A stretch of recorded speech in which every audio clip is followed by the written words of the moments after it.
नमस्कार श्रोते हो, जय श्रीराम. 1 फेब्रुवारी देहबुद्धीच्या विस्मरणाकरता नाम.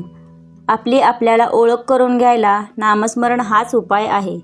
परमेश्वराचा अंश प्राणीमात्राच्या ठिकाणी आहे खरा, पण हे जाणण्याची बुद्धी मात्र मनुष्य प्राण्याच्याच ठिकाणी आहे.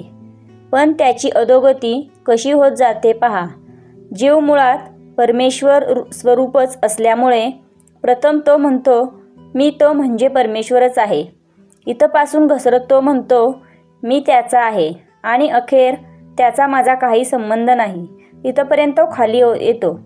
याला कारण देहबुद्धीचा पगडा वाढत वाढत शेवटी देह म्हणजेच मी अशी आपली पक्की भावना होते.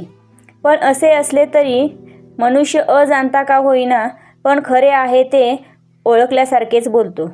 जसे एखाद्या इसमाचा स्नेही वारला तर लगेच तो इसम काय म्हणतो, आमचे स्नेही गेले. याचाच अर्थ समोर असलेल्या देहाला तो स्नेही समजत नसून त्यात असणाऱ्या चैतन्याला, ईश्वरी अंशाला तो खऱ्या अर्थाने आपला मित्र समजतो.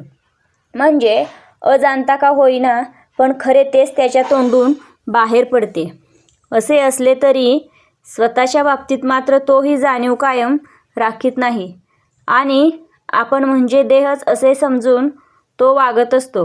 याला कारण ज्याचा खरा मी त्याचा विसर पडून देहबुद्धी बळकट होत गेली. आता याला उपाय हाच की ज्या मार्गाने मी खाली घसरत आलो त्याच मार्गाने उलट वर जाणे. तेव्हा पहिली गोष्ट, आता मी जो देहरूप बनलो आहे तो मी त्याचा परमेश्वराचा आहे अशी जाणीव जागृत करणे. याच जाणीवेची परमावस्था म्हणजे मी तोच आहे ही भावना होणे. हे कसे साधावे तर ज्याच्या विस्मरणाने माझी ही अधोगती झाली त्याचे स्मरण करणे. स्मरणाला उत्तम साधन म्हणजे भगवंताचे नाव आहे. मी कोण हे जाणले पाहिजे, म्हणजे परमात्मा कोण हे आपोआप कळते. दोघांचे स्वरूप एकच आहे, म्हणजे दोघे एकच आहेत. परमात्मा निर्गुण आहे. तो जाणायला आपल्यालाही नको का निर्गुण देहातील व्हायला. म्हणून देहबुद्धी सोडली पाहिजे. कोणतीही गोष्ट आपण जाणतो म्हणजे आपल्याला त्या वस्तुरूप व्हावे लागते, त्याखेरीज जाणणेच होत नाही. म्हणून परमात्म्याला जाणण्यासाठी आपल्याला नको का परमात्मा रूप व्हायला. यालाच साधू होऊन साधूच ओळखावे. शिवो भूत्वा शिवम यजेत असे म्हणतात. श्रीराम जय राम जय जय राम.